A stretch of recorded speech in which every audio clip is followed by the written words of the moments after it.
所以这种开放式的厨房，你就可以直接从外面看得到，这里是真的在做蛋糕。你为什么会想要开这家店？其实我一直很想要有自己的事业吧。开了店之后就没有生活了。那个我觉得这间店就是我的生活。对啊，所以就没有生活了。一开店就自由钱啦。对，差不多那个时候，我那时候在装潢的时候，我还会早上下1000，然后还要当他的 AOW 的教练，可以吗？可是要付钱哦，没有赞助。对，我其实比较好奇是25岁就丢300万进来，后悔吗？从来没有后悔。是吗？你不就没生活了，你知道吗？What's up YouTube？ 欢迎来到 Cookie 讲页面。欢迎来到台北，这是在台北的第一个影片。其实我刚下飞机，然后我们就约了一些朋友在这个咖啡厅，然后吃点东西。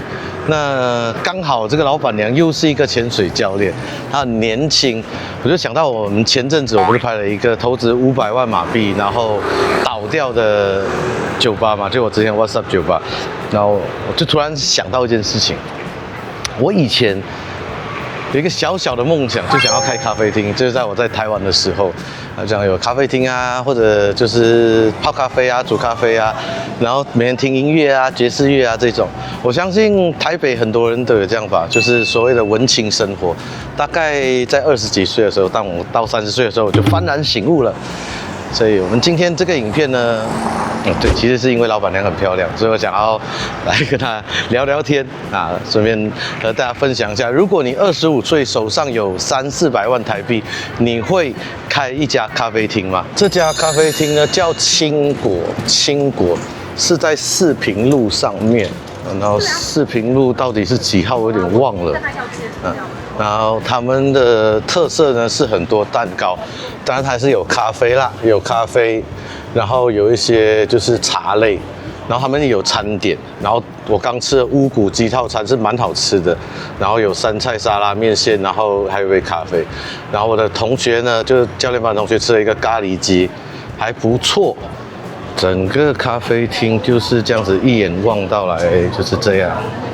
小小的不大的一个咖啡厅，对，和大家介绍一下，这是我的恩公，很多年前拍过的影片提到，没有他就没有今天的我，带我进媒体圈的，叫翔哥，然后这是我的同学的爱人，这是我 IDC 的荣哥，这边就是手做的蛋糕很多。然后今天我刚吃的这个红心芭乐戚风蛋糕好吃，大家如果有来这家一定要点这个。然后还有一个阿萨姆红茶的 cheesecake， 然后还有一个千层蛋糕，这边还有一些这种小女生喜欢吃的东西啦。他们很忙的，就不为面。这个是戚风蛋糕，刚烤出来，在哪里烤啊？好，这个是小敏姐，哎呦，回眸一笑，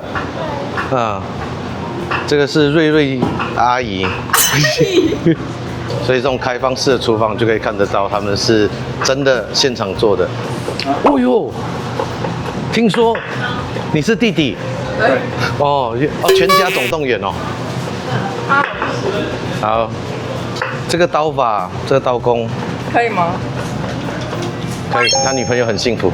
所以这种开放式的厨房，你就可以直接从外面看得到，这里是真的在做蛋糕。你们是不是千层蛋糕很少啊？千层蛋糕很少做，特别留给你。是吗？真的，因为那个一上架就没了。我们以后一起出去潜水可以吗？好啊，潜水。对啊，你要带他出去潜水啊。我跟他2个出去，我危险。我妈说越漂亮的女人越危险。谢谢。然后我们男生要学会保护自己。你为什么会想要开这家店？其实我一直很想要有自己的事业吧，就是我有想要我自己想要的生活，就我觉得这间店就是现在完全是我的。开了店之后就没有生活了。那个我觉得这间店就是我的生活。对啊，所以就没有生活了。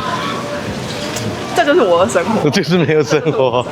为什么25岁这么想不开来开店？因为我是这样子，我以前也在我在台湾的时候是18岁到28岁，我也是幻想我有一家自己的咖啡店，好像每个人的梦想都是开一间咖啡厅。因为我很喜欢喝咖啡，对啊然后又喜欢爵士乐，又文青。就觉得哦，我还跑去咖啡厅打工，因为我们那个年代，哎，你啊，对，我知道你几岁。在我那个年代，有一本很有名的小说叫《爱尔兰咖啡》，爱尔兰咖啡，叫蔡志恒写。我在我的影片提过很多次，我就是因为这本小说去咖啡厅打工念完之后，我就看完这本小说之后，我就想要学怎么泡爱尔兰咖啡。啊。可是现在台北好像很少爱尔兰咖啡，就开始你要先放砂糖进去，然后酒精再慢慢烧。如果一烧不好，那杯子就会破。破吧嗯对，它是特制的杯子，然后之后再放 whisky 进去，然后之后再放咖啡，就最上面放奶油。哦。那个是一个都柏林机场的一个酒保，为了等他的一个空姐梦中情人，然后发明的咖啡。真的啦！没有，我好像有听过，但是我没有喝过。啊，嗯下次我带你去有。你什么时候开始自由潜？啊，好像3年了吧，3年前。啊，一开店就自由潜啦。对，差不多那个时候。我那时候在装潢的时候，我还会早上下1000，然后大概9点多再回来看，就是回来监工，就是看工地怎么样。你在哪里？东北角。对，东北角。啊，小东北角怎么是人潜的地方？所以我就说练神。东北角不是去潜水，是健身，是吧？对，就没什么好看，但是，浪又大。但我最近也只有那边可以。我已经想好要带你去那里潜水了。玉藏岛听过吗？有，海豚吗？对。哦。要不要？我其实有想去，就我们那一挂潜水，他们有开那个玉藏岛的团。可是就是蛮麻烦的啊。我下30的时候，我是踢塑胶。哦。你是？而且我是不小心下去的，我那时候还没上 A3。然后我就不小心下去了。然后我就去上 A3了，然后才换蛙鞋。你知道我怎么样到30的吗？是一个很好笑的故事。因为我是天生免手，然后我第一团下去，第一个潜，然后就大概好像第一次下去的时候7米多耳朵就痛了。然后教练跟我讲，你下巴不能抬，看天上，因为下去的时候看天空，不要看手表，什么都不要管，手表响了之后再说。然后改了完我这个动作之后，我就下到25了，然后就算了。然后之后第2天再潜的时候，那我们就开始嘛，那他就说你可以下多深就下多深，也就尽量吧，不行的时候再上来，然后就拉到底了31，第一团。超夸张的，对，你不会觉得就是这边心脏这边很压迫吗？肺很压迫？你说肺会很紧是不是？对。会，怎么可能不会？说不会就是骗人。那你会没气吗？其实很快，1分多钟而已啊。但是会紧张吧？我没有紧张。可能我水肺很多年了，所以我不会紧张。习惯对了。然后还要当他的 AOW 的教练。可以吗？可是要付钱哦，没有赞助。对，我觉得如果你是潜水员的话，你可以来这里看看，他们的蛋糕真的好吃。只有潜水员没有？没有吗？只要是人都可以来。对，这里我觉得还不错，就是不大不小，而且这里的客人很多都是来工作的，对，比较安静。平日比较多人来工作，假日都很多聊天的客人。然后他们这里还可以手工定制蛋糕，定制手工蛋糕，整模的、客制化的、常规的都有。出去玩的话，你妈会跟吗？我妈什么？我们出去潜水，你妈会跟吗？她不潜水。她去海岛看看就好了。你知道我后来教学生，我发现一件事情，不太懂潜水的人，他只要看到海很清，看得到底，就会觉得很漂亮。对，我说对啊。他说哪里漂亮？你可以。我那个时候去苏木，我大学的时候去，所以我也就只会浮潜，在上面看，就很兴奋啊。那个沙丁鱼那个纳帕林。然后我们也有去看金沙，但是金沙好臭，很臭，对不对？好臭，因为它磷虾很多，所以那个都很臭，很不舒服。对，那个蛮不舒服的。你们这里4平路几号？22号。4平街22。对，就在建国北。捷运松江南京。然后可以来这里聊聊。对，我其实比较好奇是25岁就丢300万进来，后悔吗？从来没有后悔。是吗？你不就没生活了，你知道吗？这就是我的生活。你就没生活？我喜欢这样子，我很喜欢，就是跟客人这边很多常客，其实就是跟客人会变成一种回头客，很自在的互动，变朋友啊，很多订蛋糕，然后订到变朋友，对吧？然后他们就会再带他们的朋友来。可是你这样你就不能出去，不过我看你好像刚去日本，还去哪里回来？对，就因为现在有请人啊，就有其他人可以帮忙。一开始都是我们3个人顾店，所以那个时候都没有办法出去。你妈、你跟你弟？没有，我弟没有来这上班，我同事那个阿慧小慧阿姨，对，小慧阿姨。对，一开始只有我们3个，所以前面其实很惨呢，很紧。对啊，每天，而且我只有公休礼拜1，然后我礼拜1还要进来备料，所以我几乎那个时候都没有休息，然后我都一个人加班到凌晨。那个时候啦，但现在偶尔还是会加班。等一下，我偷偷问哦，我会逼掉哦。你住哪里啊？也算附近。哦，那还好，10分钟左右。走路还是开车？骑车。你骑车？骑车，对，骑车。你这么瘦一根，你骑车？骑车。因为这家店大概开3年了。快3年，今年10月3年。所以你觉得正常开这种店多久回本合理？正常开，我当初自己也差不多抓3年左右。也是要抓到3年。对，我那时候差不多。我觉得台北真的太贵了，就成本太高了，所以你回收期会比较久。我觉得这种店大概1年半到2年，你就一定要回收，不然就是亏。你就要是时候踩刹车。可是台北要拉到3年，可是因为你可以看得到你的那个营业额是越来越高嘛，所以你是其实很稳定在成长，也是一个正向，所以那 OK。那台北真的，好，我们 ending 问你最后一个问题，让你来做 ending。如果今天有一个人，他有500万，你建议他用300万来开一个咖啡厅？他有500万，建议他用300万来开咖啡厅。如果你有300万，肯定是不建议啦。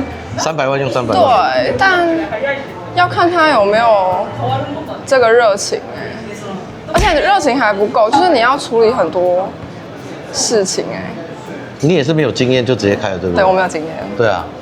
但其实你连做账的经验都没有吧？没有。对啊，就是边做边学。对啊，报税的经验也没有吧？对，就是边做边学。装修的经验也没有吧？对啊，当然都是第一次啊。对啊，对啊，第一次比较好，我喜欢第一次。对，但是因为其实我会想要再开一间。我目前是有没有，这个不是这个问题，问题是你建议你觉得如何？我建议要不要开哦？因为其实蛮累蛮辛苦，很累啊。而且回报还要3年。我想知道了，因为我其实一开始是在网络上做订单。哦，你已经开始先做蛋糕了。我已经先有一定的基础，我才敢开店。对，所以一次就开，我不确定因为你没有你原本就是老客人，你没有你原本的稳定的销售收入。对，其实是这样子啦，就很多人觉得我朋友很多，我朋友会带朋友来，那是绝对错误的。你开一家餐厅，或者说你做快销，就餐饮业，靠朋友是距离倒闭不远的。你一定是要客人。对，其实一开始朋友都会捧场，但是久了之后，就只能靠回头客、常客。我曾经用4000万台币开了一家酒吧，1年就倒了，赔光了。所以我对这个行业很熟。那你建议吗？建议什么？500万、300万要开吗？我建议只要是人类就不应该在台北市生活。这里房价太贵了，对，完全不合理。对，当然我们可以看过去1-2年，台北的房价已经没什么涨，因为它已经涨到不能涨了，已经崩了。对，已经不能再涨了，再涨就出事了。然后所以是永和啊，旁边板桥都涨了，旁边涨得乱七八糟。为什么台北没涨？因为它已经不能再涨了。是，对，它已经没地方涨，房子就这么多了。对，这里的租金应该要6到8万。要，超过吗？要。差不多。对，你想一下，你每一个月的1号就要付这个钱10号。10号好，一样啊，这个而且你还没有算什么电费、水费、员工。对啊，餐饮业没这么容易啦。一家店大概活个3-5年就差不多。对，很多人都说5年可能会倒吧，90%是不是？不是，其实看每一个城市不一样，有些大概是2-3年就会倒。其实倒很多原因并不是生意不好，而是累了。对啊，你想象你25到30最精华的这段岁月，你放在店里面，你不觉得很可惜吗？你不是出去看看世界长什么样，你不是去看看海底长什么样，你这么热爱海洋，然后你把自己关在这里，是不是应该把店关了？不是，是把店经营起来之后，有人可以来帮忙，我就可以出去啦。从来都没有人可以帮忙你这件事情，你也放不下。没有，我现在有慢慢学着放下，现在有。除非你愿意做 SOP， 你们这种客制化的很难有 SOP。对，客制化没办法。对啊。但是店面常规的切片的其实是可以。还在垂死挣扎。我们还有一个蛋糕师。对，我们1年后来看这里倒了没，好吗？好，如果这1年我们一起出去潜水，我们明年的这个时候就来拍，看它倒了没，可以吗？不啊，可以啊，当然可以啊。对啊，是不是？怎么可能？如果不要让它倒，就是台北的各位观众们来捧场。对，拜托大家。OK， 好，那就这个影片了。我觉得留言告诉我，如果你们有300万台币，你们会想要在台北市开咖啡厅吗？我个人是反对。如果20几岁，我会同意。还是跟年龄有关系啦。如果我有300万，我会拿去做比特币，做其他金融产品。因为跟人互动很累，跟员工互动很累。对。现在这个世界大家都很急，你把一个员工训练好之后，他就会离开。就走了，对。来，老规矩，喜欢这个影片就这个点赞订阅，哎，这个我们下一个影片见，拜拜。